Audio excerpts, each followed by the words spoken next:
Assalamualaikum warahmatullahi wabarakatuh. Alhamdulillah wassalatu wassalamu ala Rasulillah wa ala alihi wa sahbihi wa mawala. Allahumma salli ala Sayyidina Muhammad wa ala ali Sayyidina Muhammad. Pemirsa, alhamdulillah kita bisa bertemu dengan bulan puasa, bulan istimewa yang ditunggu umat manusia dan muslim khususnya. Karena di bulan ini berlimpah nikmat dan berkah serta ampunan Allah Subhanahu wa Ta'ala. Sayangnya puasa kali ini suasana sangat berbeda. Kita terpaksa ibadah di rumah karena dunia berduka tertimpa wabah COVID-19. Pilihannya hanya dua: meratapi, memaki keadaan, atau mensyukuri dan menikmati dengan penuh keyakinan bahwa selalu ada kebaikan Tuhan di balik semua ini. Pemirsa, hidup ini hakikatnya tidak linear, bergelombang seperti gelombang sinusoidal, pergantian antara sukses dan gagal, pergantian antara berlimpah nikmat atau tertimpa musibah. Keduanya tak ada sia-sia, diperlukan demi kebaikan kita. Saat di atas, kita sering mendapatkan sesuatu, itu baik bagi kita. Ketika di bawah, kita sering kehilangan sesuatu, dan itu mestinya kita belajar sesuatu. Kalau sampai kita kehilangan sesuatu tetapi tak pernah belajar, orang Surabaya bilang ciloko pencit. If you lose something, don't lose the lesson.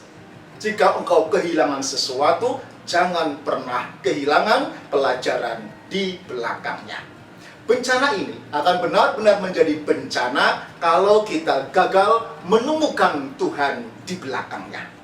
Yang lebih menakutkan lagi, virus ini tidak hanya menggerus kesehatan kita, tetapi juga menggerus keimanan kita. Pemirsa, bencana ini sebetulnya tanda-tanda kebesaran Allah yang biasa. Musibah itu hal biasa, bahkan sebuah keniscayaan. Jangan kagetan, jangan panikan atau baperan. Karena dalam surat Al-Baqarah Allah menegaskan, "Walanabluwannakum bisyai'in minal khaufi wal ju' wa naqsim minal amwali wal anfusi wat thamarat wa basyiris sabirin."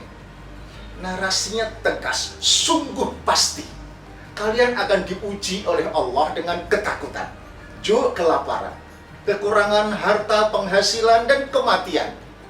Tetapi berilah berita gembira bagi orang-orang yang sabar.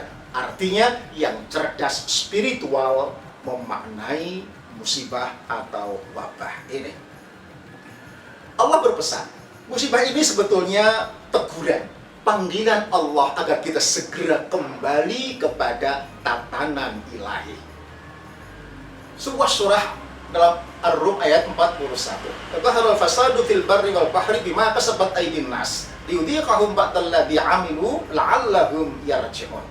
Telah tampak kerusakan di daratan dan di lautan oleh karena ulah tangan-tangan manusia, agar Allah merasakan kepada mereka sebagian. Ingat, baru sebagian, belum semuanya. Agar mereka segera, sebagian akibat ulah tangan mereka, agar mereka segera kembali kepada Allah Subhanahu wa Ta'ala. Lalu ada yang menyimpulkan bahwa musibah ini rahmat Allah yang terbungkus ketidakenakan. Bukalah bungkusnya agar kelihatan pesan moralnya. Pertanyaannya, mengapa harus terbungkus ketidakenakan? Sebab kalau bungkusnya selalu enak, banyak orang yang lalai, lupa, terlalu larut dengan kenikmatan Tuhan, sampai lupa pesan yang ada di belakangnya. Dengan ketidakenakan, justru orang akan ingat Allah. Contoh, di dalam pesawat, ketika pesawat terbang dengan nyaman, maka rata-rata semua penumpang akan tidur nyenyak. Tetapi coba kalau pesawat diguncang oleh cuaca buruk, naik turun. Begitu, semua penumpang pasti berzikir, Allahu Akbar, subhanallah, Allahu Akbar, subhanallah. Termasuk saya pernah mengalaminya. Artinya, guncangan pesawat mengingatkan orang, guncangan kehidupan ini mengingatkan kita semua agar kembali kepada tatanan Allah Subhanahu wa Ta'ala. Jika kita merasa mengapa teguran ini terasa amat berat dan amat dahsyat, bisa jadi karena kesombongan nalar kita sudah keterlaluan atau kebablasan, tak mempan ditegur dengan lesan oleh kiai atau dai.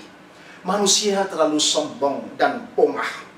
Tuhan telah menetapkan makanan yang halal dan thayyib, tapi dasar serakah, banyak makanan yang bukan jatahnya pun dimakan, dihabiskan.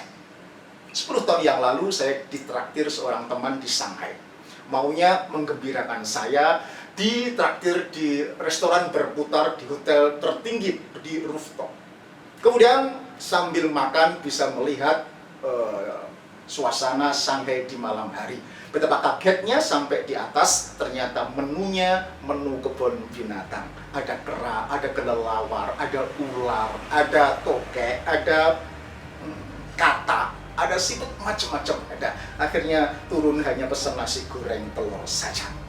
Nah, kayaknya mohon maaf Tuhan mulai bosan dengan tingkah kita, atau alam mulai enggan bersahabat dengan kita.